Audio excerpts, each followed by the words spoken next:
మన ప్రభువును రక్షకుడునైన యేసుక్రీస్తు వారి అతి శ్రేష్టమైన నామంలో అందరికీ వందనములు.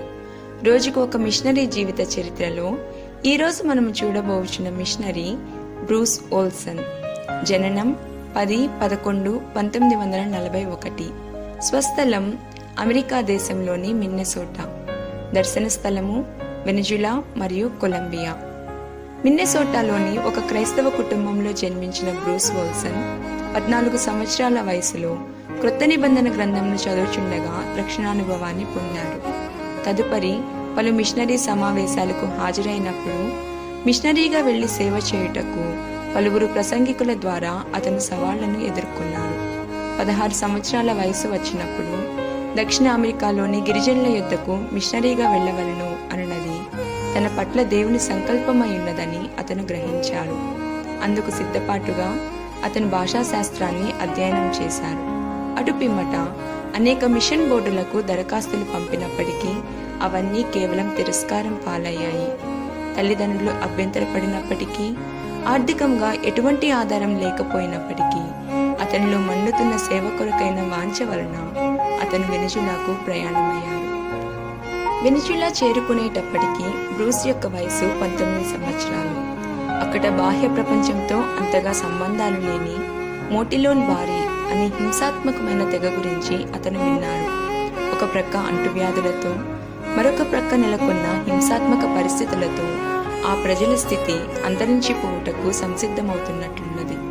అటువంటి పరిస్థితులలో వారికి క్రీస్తుని గురించి తెలియపరచవలనన్న ప్రగాఢమైన వాంఛ అతనిలో కలిగింది.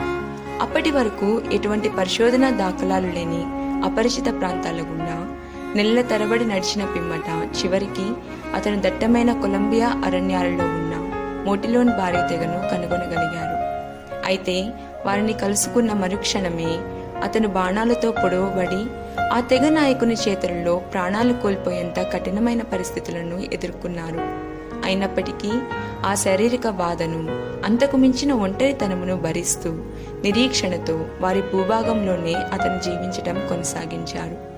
పిమ్మట అక్కడి మాంత్రిక వైద్యురాలతో సాన్నిహిత్యాన్ని ఏర్పరచుకున్న అతను ఆమెకు ఆధునిక వైద్య ఔషధములను గురించి నేర్పించి తద్వారా ఆ తెగవారి నమ్మికను సంపాదించగలిగారు. వారి భాషను నేర్చుకుని సువార్త యొక్క మూల సందేశాన్ని స్థానిక ఉపమానాల రూపంలో వారికి అతను తెలియజేశారు. కొన్ని నెలల వ్యవధిలోనే ఆ తెగ మొత్తం క్రైస్తవ మతం యొక్క బోధనలను అనుసరించడం ఆరంభించారు. శ్రమ లేకుండా సేవ లేదు.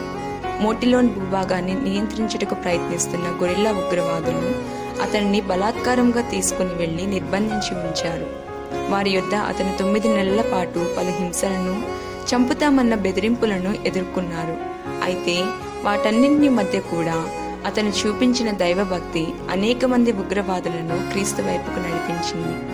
భారీ ప్రజల కొరకు పాఠశాలలు, ఆసుపత్రులు మరియు శిక్షణా కేంద్రాలను ఏర్పరిచి ఎంతగానో వారికి సేవలను అందించిన అతనిని ఆ ప్రజలు బ్రూచ్కో అని ఆప్యాయంగా పిలుస్తారు. కొలంబియా అరణ్యాలలోని ఇతర తెగల మధ్య సేవ కొనసాగించబడటకు అనేక మందికి ప్రేరణ కలిగించిన ఓల్సన్ ఈనాటికి దేవుని సేవలో కొనసాగుతున్నారు. ప్రియమైన వారలారా, మీ యొక్క భక్తి జీవితం ఇతరుల హృదయాల్లో మార్పును కలిగిస్తున్నదా? ప్రభువా, మీ కొరకు ఆత్మలను సంపాదించుటకై ఎటువంటి శ్రమలనైనా సహించుటకు నాకు బలము దయచేయుము. ఆమేన్.